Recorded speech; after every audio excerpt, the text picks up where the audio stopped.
Steve Abrams, Darlene Murphy, Grant Pollock. 2 and 7 News First. Good evening. The Auditor General released his annual report on government spending today, and this year, just like every year, it makes for interesting reading. Even though there aren't the usual number of horror stories, there are some.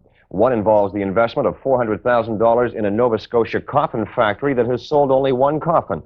Another has to do with a 150-year supply of posters for a museum in Quebec that isn't being used anymore. All in all, though, the report claims the government has improved the way it handles taxpayers' money. And Kevin Newman has details tonight from Ottawa. It's a leak of money Kenneth Dye likens to the gush of blood from a severed artery. I get annoyed when I see waste. It's just inbred in me.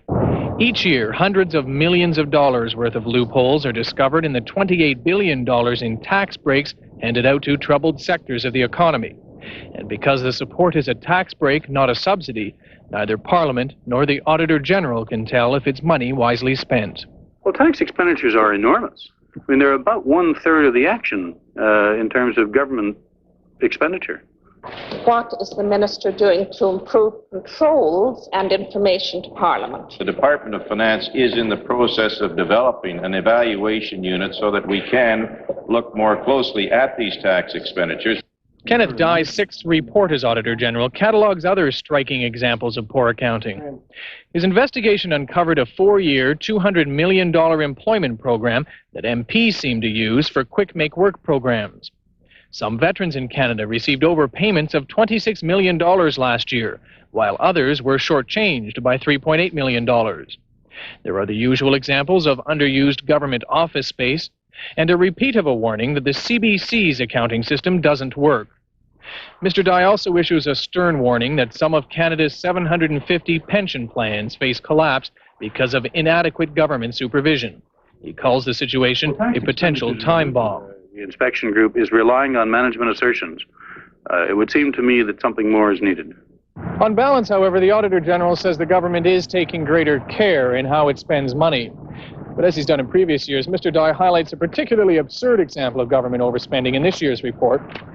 It involves a $400,000 grant to an unnamed company to produce fiberglass coffins. In the 4 years since the company was first formed, it has sold exactly one coffin. Kevin Newman, Global News, Ottawa. Something else mentioned in the report today is the government's decision to move a new federal prison to the Prime Minister's own riding.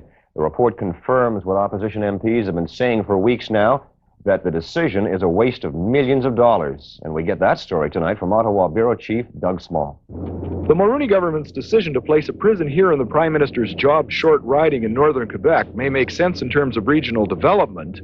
Beyond that, the Auditor General indicates it makes no sense at all. Well, the Port Cartier prison story that's told in the audit report this year is about a prison which is in a place where it didn't seem to be required, and it's of a type that doesn't seem to be necessary.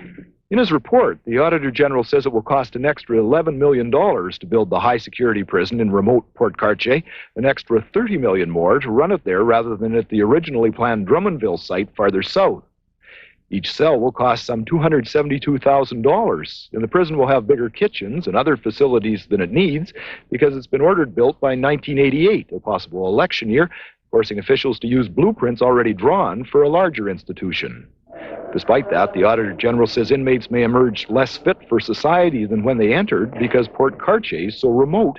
And meantime, inmates in other less secure prisons are being forced to bunk in with each other because there's a shortage of those kind of institutions, a surplus of the Port Cartier type. Well, the Prime Minister was unrepentant. It was a government decision in much the same way as the government took a decision 2 weeks ago to put $1 billion into the hands of the Western farmers because of the same kind of considerations to help economically depressed areas. And if you're opposed to it, stand up and say you're opposed. That's not the point, replied NDP leader Ed Broadbent. This is going to cost the taxpayers of Canada some $41 million of additional cost for an unneeded prison anywhere in Canada at that time. For this report, the Prime Minister's opponents have been given more than enough ammunition to keep the prison controversy alive for some time to come. By moving to create a prison for his riding, the Prime Minister may have inadvertently created a political prison for himself. Doug Small, Global News.